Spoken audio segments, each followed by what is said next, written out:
అందరికీ నమస్కారం. నవంబర్ 8 కార్తీక సంకటహర చతుర్థి. చాలా శక్తివంతమైన రోజు. పూజా విధానం, నియమాలు. మానవుల కష్టాల నుండి గట్టెక్కించే వ్రతమే సంకటహర చతుర్థి వ్రతం.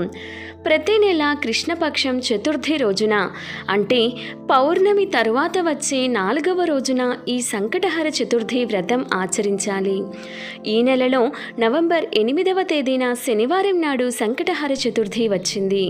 కార్తీక మాసంలో వచ్చే ఈ సంకటహర చతుర్థి మహాశక్తివంతమైనది. ఈ రోజున ఎవరైతే గణపతిని పూజిస్తారో అలాంటి వారికి జీవితంలో ఎటువంటి సమస్యలు రాకుండా ఆ గణనాథుడు ఆశీర్వదిస్తాడు. మరి ఇంతటి శక్తివంతమైన ఈ కార్తీక సంకటహర చతుర్థి వ్రతాన్ని ఏ విధంగా ఆచరించాలి, పూజ ఏ విధంగా చేసుకోవాలి, పాటించాల్సిన నియమాలేంటో ఈ వీడియోలో తెలుసుకుందాం. కార్తీక మాసంలో సంకటహర చతుర్థి నవంబర్ 8 అనగా శనివారం మధ్యాహ్నం 12:09 ప్రారంభమై నవంబర్ 9 అనగా ఆదివారం ఉదయం 9:54 వరకు చవితి తిథి ఉంటుంది. చంద్రోదయ సమయానికి ఏ రోజైతే చతుర్థి తిథి ఉంటుందో ఆ రోజున సంకటహర చతుర్థి జరుపుకుంటాము. కాబట్టి నవంబర్ 8వ తేదీన సంకటహర చతుర్థి వ్రతాన్ని జరుపుకోవాలని పండితులు తెలియజేస్తున్నారు. మనకి కాలం కలిసి రానప్పుడు ఏ పని చేసినా సరే ఆటంకాలు ఎదురవుతాయి. డబ్బు సమస్యలు, అప్పుల సమస్యలు, అనారోగ్య సమస్యలు, కుటుంబ కలహాలు, ఇలా ఏదో ఒక సమస్య వెంటాడుతూ ఉంటుంది.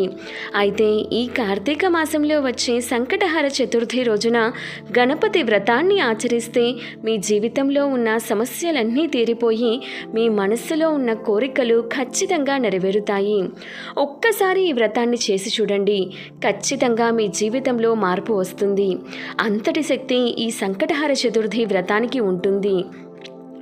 కార్తీక మాసంలో ఈ వ్రతాన్ని ఆచరించే వారికి అంతులేని ఐశ్వర్యం, ఊహించని అదృష్టం కలుగుతుంది. కార్తీక శనివారంతో కలిసి వచ్చిన ఈ చతుర్థి ఇంకా పవిత్రమైనది మరియు శక్తివంతమైనది. ఈ వ్రతాన్ని ఆచరించే స్త్రీలు సంకటహర చతుర్థి రోజున అనగా ఈ శనివారం నాడు ఉదయాన్నే నిద్రలేచి చన్నీటితో తలస్నానం చేసి ఇల్లంతా శుభ్రం చేసుకుని ఇంటి గుమ్మాలకు పసుపు రాసి కుంకుమ బొట్లు పెట్టుకొని గుమ్మం ముందు ముగ్గు వేయాలి. పూజ చేసే స్త్రీలు ఎర్రని వస్త్రాలను లేదా పసుపు రంగు వస్త్రాలను ధరించి ఈ వ్రతాన్ని ఆచరిస్తే చాలా మంచి ఫలితం ఉంటుంది. స్త్రీలు తమ కాళ్లకు పసుపు రాసుకొని ఈ చతుర్థి వ్రతాన్ని ఆచరించాలి. పూజ ప్రారంభించే ముందుగా మీ పూజ గదిలో కొన్ని అక్షతలను సిద్ధం చేసుకోవాలి. గణపతి పటాన్ని శుభ్రంగా తుడిచి గంధము, కుంకుమ బొట్లు పెట్టుకోవాలి. గణపతి పటాన్ని పూలతో అలంకరించండి. అలాగే పూజ గది ముందు ముగ్గు వేసుకోవాలి. నువ్వుల నూనెతో గణపతి ముందు 2 దీపాలను వెలిగించాలి. దీపంలో 5 వత్తులను వేసి దీపారాధన చెయ్యాలి. దీపం వెలిగించాక దీపానికి నమస్కారం చేసుకొని దీపం దగ్గర ఒక పుష్పం పెట్టాలి. ఇలా దీపం వెలిగించిన తరువాత ఒక ఎరుపు రంగు వస్త్రం తీసుకొని వినాయకుడి పటం ముందు పెట్టి ఆ వస్త్రానికి 4 మూలల గంధము, కుంకుమ బొట్లు పెట్టాలి. తరువాత మీ కోరికలను మనసులో తలుచుకుంటూ ఓం గం గణపతయే నమః అని మనసులో అనుకుంటూ 3 గుప్పిళ్ళ బియ్యం పోసి 2 తమలపాకులు, 2 వక్కలు, 2 ఎండు ఖర్జూరాలు, అలాగే 11 లేదా 21 రూపాయల దక్షిణ పెట్టి ఆ వస్త్రాన్ని మూటలాగా కట్టి గణపతి పటం దగ్గర ఉంచాలి. ఈ మూటను ముడుపులాగా భావించాలి. ఈ ముడుపుకి నమస్కారం చేసుకొని గణేష స్తోత్రం చదవాలి. లేదా ఓం గం గణపతయే నమః అనే మంత్రాన్ని 21 సార్లు చదివి స్వామి ముందు పెట్టిన ముడుపుకు ధూపం వేసి హారతి ఇచ్చి చివరిగా గణపతికి నమస్కారం చేసుకొని 5 ప్రదక్షిణాలు చేసి మీ పూజ గదిలో ఉన్న అక్షతలను తీసి మీ ఇంట్లో ఉన్న ప్రతి ఒక్కరూ తలపైన వేసుకోండి. ఈ వ్రతం చేసేవాళ్ళు ఉపవాసం ఉంటే మీరు చేసే వ్రతానికి రెట్టింపు ఫలితం లభిస్తుంది. ఉపవాసం ఉన్నవాళ్ళు సాయంత్రం చంద్రుడిని చూసిన తర్వాతే మీ ఉపవాసాన్ని విరమించాలి. ఉపవాసం చేయలేని వాళ్ళు మీరు తినే ఆహారంలో ఉల్లిపాయ అలాగే వెల్లుల్లి లేకుండా చూసుకోండి. ఉదయం ఈ విధంగా గణపతి పూజ చేసి సాయంత్రం సూర్యాస్తమయం తర్వాత ఉదయం పూజ చేసుకున్నట్టుగానే గణపతి ముందు దీపం వెలిగించి ఇంటి ముందు కూడా 2 దీపాలు దీపాలను వెలిగించాలి. సాయంత్రం 6 నుండి 7 మధ్యలో స్నానం చేసి ఇంట్లో దీపం వెలిగించి ఉదయం వినాయకుడికి కట్టిన ముడుపును విప్పి ఆ ముడుపులో ఉన్న బియ్యంతో పొంగలి చేసి గణపతికి నివేదించి మీ కుటుంబమంతా ప్రసాదంగా తీసుకోవాలి. మూటలోని తమలపాకులు, వక్కలు, ఖర్జూరాలు కూడా ప్రసాదంగా తినాలి. మూటలో ఉన్న దక్షిణ ఏదైతే 11 రూపాయలు, 21 రూపాయలు కుదిరితే గణపతి ఆలయంలో హుండీలో వేయండి, లేదంటే మీ బీరువాలో పెట్టుకోండి. ఈ వ్రతాన్ని ఆచరించే స్త్రీలు మధ్యాహ్న సమయంలో అస్సలు నిద్రపోకూడదు, మంచం మీద కూర్చోకూడదు.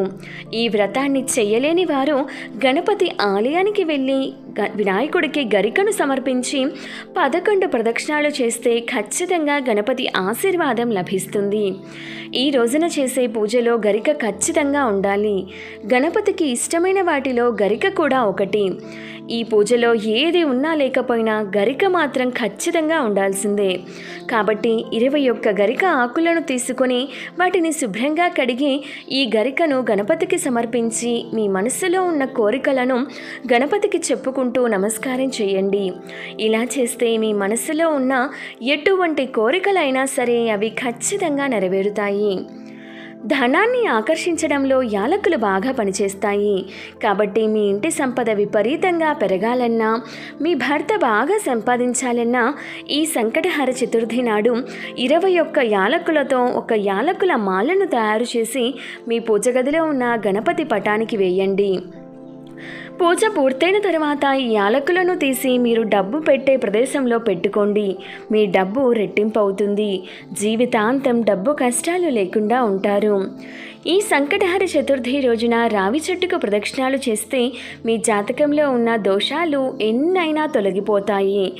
రావి చెట్టు నీడలో నిలబడితే చాలు మీ జాతకంలో ఉన్న దురదృష్టం తొలగిపోయి అదృష్టం వరిస్తుంది. కాబట్టి ఈ చతుర్థి రోజున రావి చెట్టును ముట్టుకొని నమస్కారం చేస్తే దేవతల ఆశీర్వాదం లభించడంతో పాటు మీ ఇంటిపై లక్ష్మీ కటాక్షం ఉంటుంది.